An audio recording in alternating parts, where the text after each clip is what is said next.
Hi, my name is Emily and this is Rushing River Flow.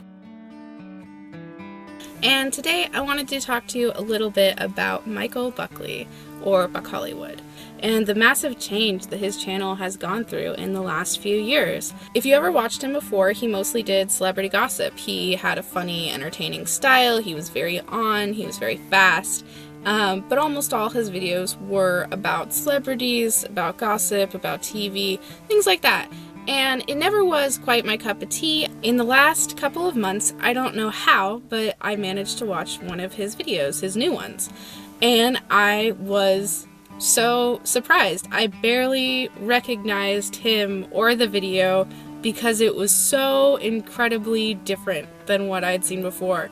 It was more like a vlog. He was talking openly and unscripted to the camera about his life, about his personal experiences, about how to make your life better, and it was interesting, and it's something that has kept bringing me back to listen to him, even when there's slight things that I disagree with, or I'm just not feeling it that day. I still try and watch his videos because they are inspiring. The reason I'm talking about him today is because he might be inspiring to you. He might be inspiring to someone you know, maybe. He's basically a life coach, and when I say basically, I mean he's actually literally a life coach. Over the last year, he's gone through a lot of struggles. He's tried to work through that with therapy and coaching and a lot of other things that he's done, and he's come to a place now where he's gone from someone who did not like their life and who didn't feel productive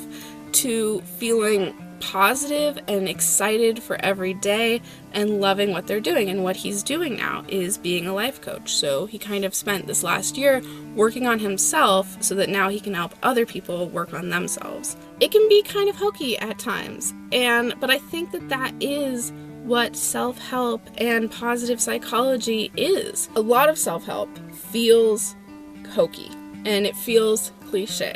But when we're thinking about cliches, something that's really important to think about is an idea that I first saw presented by David Foster Wallace. I believe that he wrote a book on it, and he also gave this great graduation speech on this topic called What is Water? I recommend everyone go out and watch the speech because it's a great graduation speech. It's about what adult life is really like and how to get through it. Essentially, the point of it is just to say, cliches are cliches for a reason. They're almost universal truths. Cliches are what we swim in. They're who we are, and they have real value. I can't really explain it as well as he could, so I will put a link in the description to the speech, but essentially there is value to cliches. That there are value to things that we find hokey. They're hokey for a reason, they're universal for a reason, because they are truths, because they are things that can help our lives. Obviously not all cliches,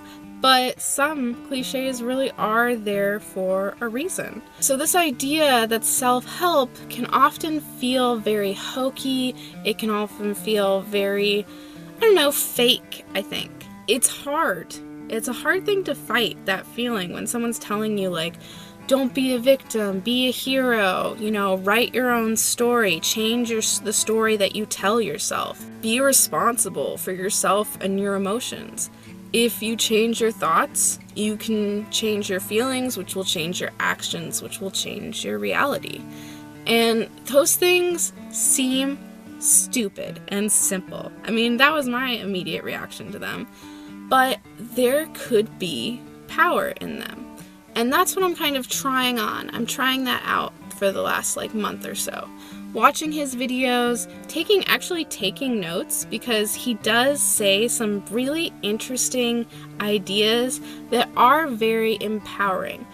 I think you can either choose to be a victim or a hero thing, I'd heard that a lot in my life and I really disliked it, because it's like some people don't choose to be a victim. There are people that are forced to be a victim. And the idea that you could choose not to be was very angering to me. It's not so much anymore, because I kind of get his point that it's all about our minds It's not about whether we actually are a victim in real life. It's about how do you view yourself. If you think of your life as a book, are you going to be the type of book that is just about the main character and their struggles and them never overcoming them? Or are you going to be the protagonist of the novel? Are you going to be the hero, the person who, no matter what happens to them, is able to overcome it and able to grow? I would like to be that. It doesn't feel good at first. It is far more comfortable to feel like a victim. And that sounds weird, but it's nice to be able to say to yourself, I may be in a bad situation, but I'm in a bad situation because of what has happened to me and what will happen to me. And that's just the way that the world is, and I can't do anything about it, so I just have to accept it. That was definitely my viewpoint, and it still is in the back of my head, but I'm trying to come to this new viewpoint. Things may have happened to me in the past, things may happen to me in the future, but all that matters are my thoughts. It's really about how you view your own perspective. So that's what I'm trying to do. And again, I know this is all probably going to sound super hokey, and I totally get why there's people that'll watch this and just be like, that is dumb. That's dumb. And I've been at that place in my life many times. Feeling that way, feeling like self-help and things like that were dumb, and feeling like a victim, it hasn't gone well for me, to be completely honest. It's been really horrible because you really do feel like it's pointless. What's the point of you doing anything if you're always going to be the victim? If life is always going to go terribly for you? It feels horrible. So even if I am the victim, objectively, or whatever, that doesn't mean that I have to live like that. That doesn't mean that I can't be happy. That, I think, is what's most important to me, is how I feel. And I didn't really get before watching his videos that I need to change my thoughts in order to change my feelings. I've always been trying to change my feelings to change my thoughts, and it has not worked. It has made things so much worse because I can't control my feelings. And being able to control your thoughts, while difficult, is not as impossible as changing feelings seem to me. I have tried my best to use his advice. Watching his videos actually does help because he gives you constructive things to do.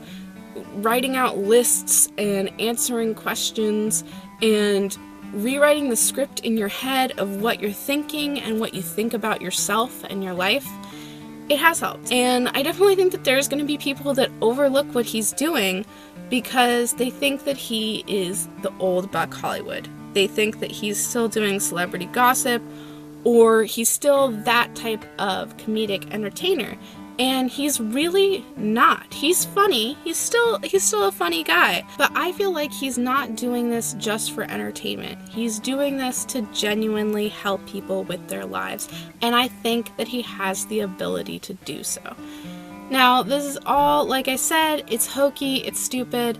I'm only really making this video because there might be people like me.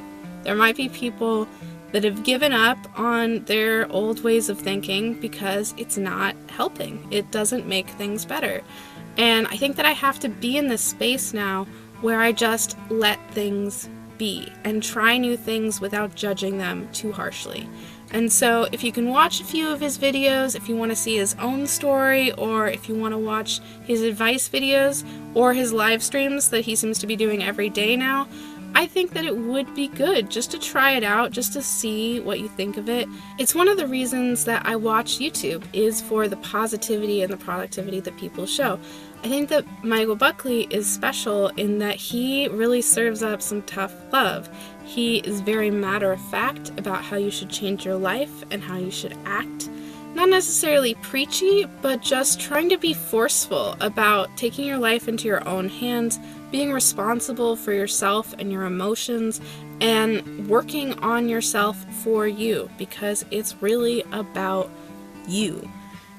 It is terrifying. That is a terrifying concept, that your life is just about you. It's not about your circumstances, it's not about your friends or your family or your partner. It's about you and what you choose to do with it. And I think that's what adulthood is.